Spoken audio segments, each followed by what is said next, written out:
Good afternoon. I'm Captain Dave Burston, Indiana State Police, Chief Public Information Officer. I appreciate you getting here on the short notice that we provided, and I'm glad to provide some update information to you about the events from yesterday. I'm going to recount from the information that was put in the release yesterday and follow up with information that we provided today.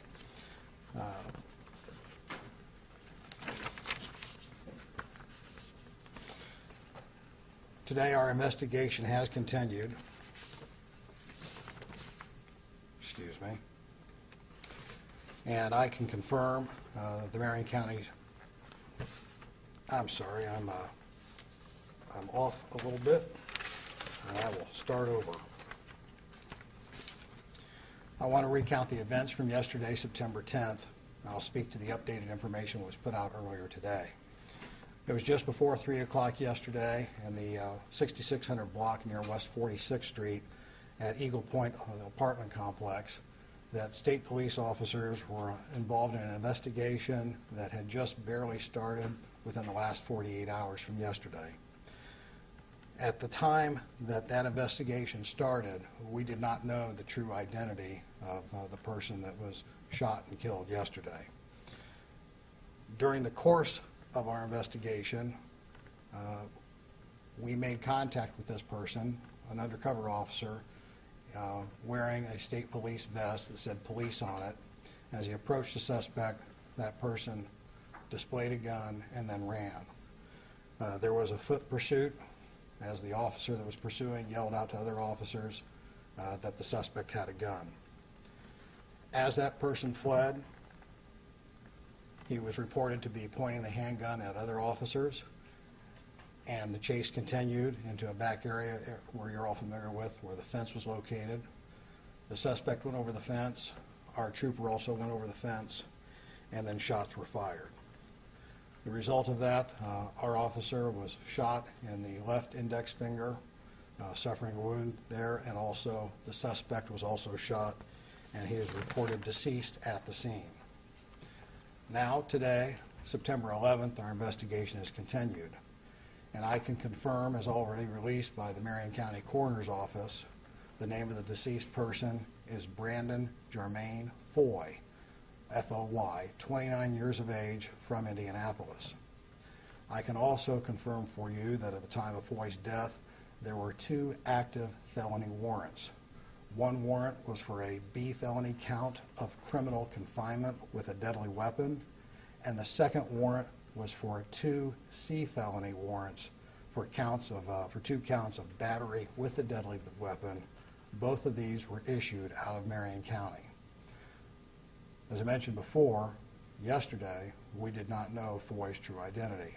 So all of this is information that we learned as our investigation is continued.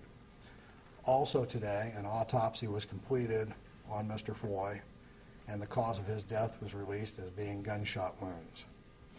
In the course of this autopsy, and for those of you that aren't aware, in an investigation of this nature, the body is not touched. It is preserved for the coroner to examine the body, so nothing on the body is removed. So all of that is handled by the coroner's office.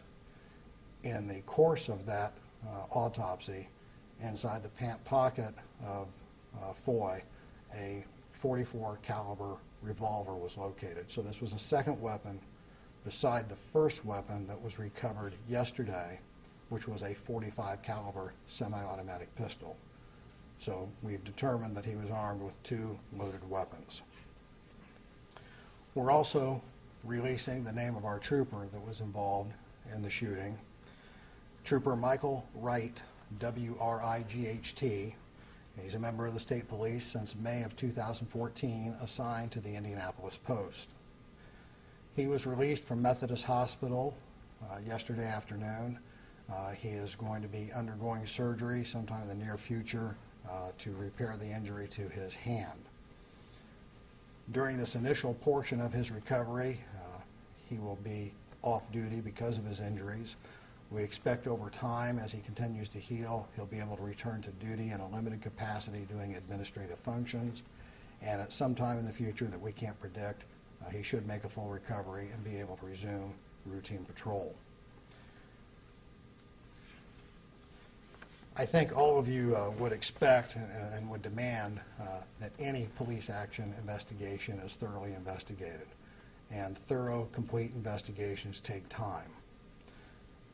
In any investigation, the information is fluid and changing, which is why the state police has a long-standing policy, I think most of you are aware of it, that we do not speak to ongoing investigations outside of the initial information of what has transpired. In this case, a police action shooting involving a suspect involved in a drug investigation. When our investigation is complete, it will be presented to the Marion County Prosecutor's Office, who will review it and then will determine what actions as appropriate should be taken by that office. I would also want to mention to you that at the time of the initial investigation starting yesterday, there was a member of the Marion County Prosecutor's Office overseeing actions that were happening at the scene. Over the course of today, I've received a number of phone calls, probably some of them from many of you here in the room. I've not been able to return hardly any of them, and I've only been able to answer a couple. One common question that I've had a couple of times is how many police action shootings has the Indiana State Police investigated over the last couple of years? I think many of you are aware that we conduct investigations of other agencies' police action shootings, not of all other agencies across the state, so the numbers I'm going to share with you are not all inclusive, but just represent investigations that we have conducted. For the year 2013, the Indiana State Police conducted 14 police action shootings. Of those 14, 5 involved Indiana State Police personnel. In 2014, there were 18 total police action investigations conducted by the state police, of which 4 involved state police personnel. And now, year to date in 2015, thus far we have conducted 6 police action shooting investigations, of which 2 of those were with state police. The one that happened yesterday and more recently, just a week or so ago, in West Baden. At this time, I'll open the floor to any questions, but I want to preface the fact that I'll really only be able to speak to the information that I've covered thus far and maybe offer some clarifying points. I'm not going to be able to speak to anything related to the ongoing investigation. Given that, I understand, what more could you tell us about the drug investigation that you were part of? All the information I have at this time is it was a very early investigation. We get information tips all the time alleging that somebody's involved in some type of activity. This information was deemed credible enough that a number of undercover personnel or plainclothes officers were involved in surveilling this. And as it turns out, we find this information out after the fact, but we have a person that's armed with 2 handguns and open warrants for his arrest for violent felonies. Captain Burston, will the department look at this investigation, or will you hand it off to another department? And if that's not the case, why? The Indiana State Police conducts its own investigations. That's consistent with what we've always done. I have more than 30 years with the department, and I do not recall us ever passing off an investigation involving one of our personnel. We have a very deep bench of qualified detectives. Our interest is the same as the public's, full, complete information. If we have done something inappropriate, that will be determined in the course of the investigation, and we would hold our people accountable. Just the same, if everything happened as it should, the taking of any life is always unfortunate, but what people need to remember is we don't go out looking to take somebody's life. It's the circumstances that are presented to us. And it all comes back to people complying with a lawful order of a police officer. Mr. Foy was asked multiple times to get to the ground, to drop his weapon, and to not take aggressive action against any of the officers there. He made the decisions that resulted in the loss of his life. I know it's the early stages of this investigation, Captain Burston, but would you say the trooper did everything that he was supposed to do in this situation? Or? I would not speculate, because that's the whole purpose of the investigation. If I had all the answers to those questions, we would not need to conduct an investigation. What we've learned thus far is just what I've shared with you this afternoon. We had an undercover investigation that was a very young investigation, less than 48 hours old. We did not know the true identity of the suspect, later identified as Mr. Foy. We did not have any information about his open warrants, a total of 3, 1 B felony, 2 C felony warrants. So that's what we know thus far. What would have happened, or what would you have done differently, if anything, had the troopers known about the 2 felony warrants? It's very hard to speculate under the circumstances. I would think and expect that if we knew about the severity of the warrants in advance, the whole idea would be to get a dangerous person like that off the streets. That's what I would expect. I can't speculate that would have happened, but that's the reasonable expectation. And how did Eagle Point factor in? Did they follow him there ultimately, or why was he even in that area? I don't have information related to the how and why and where. The only thing that I can offer is that people that are engaged in drug transactions of illegal drugs, who can answer why they do what they do, when they do it, how they do it, other than they're looking to sell their drugs and make money. Was Foy the only person that the troopers were looking at or surveilling, or were there others involved? I don't have information to that.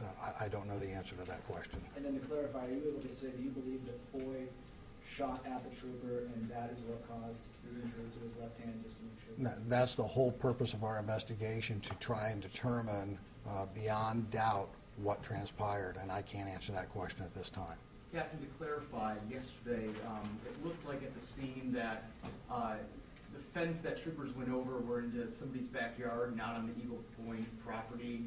Is that the case? Did the shooting actually take place over the fence into the neighborhood that's right behind Eagle Point? At the time this all occurred, I was not at the scene. The only thing I've seen is the aerial shots. I don't have the answer to that question. Dave, we're having more and more police action shootings. What would you say that's a function of? Is it a function of more dangerous suspects who are armed, or what's generally at work there? Well, that's a question that's asking for a lot of speculation. Me personally speaking, I think a lot of it is driven by a number of things that the country's being exposed to with the hyper attention to anything that is police related that has a negative consequence. I would remind everyone in this room and everyone watching this evening that in the time that we've been speaking here today, there have probably been a couple thousand traffic stops that have occurred across the nation. There may have been another critical event that we're not yet aware of, but by and large, the majority of police activity happens without consequences like this. This is really driven by the actions of the people that are engaged in a criminal activity. And if they're engaged in a criminal activity, they don't want to be caught. And they're not thinking about the consequence of either losing their own life, and more than likely, they're not thinking about the consequence of taking another person's life, be it a citizen or a police officer. Do you have any witnesses or home surveillance by any chance that happened to show the shooting itself? Not that I'm aware of. That would be part of our thorough investigation that we're really only into day 2 of.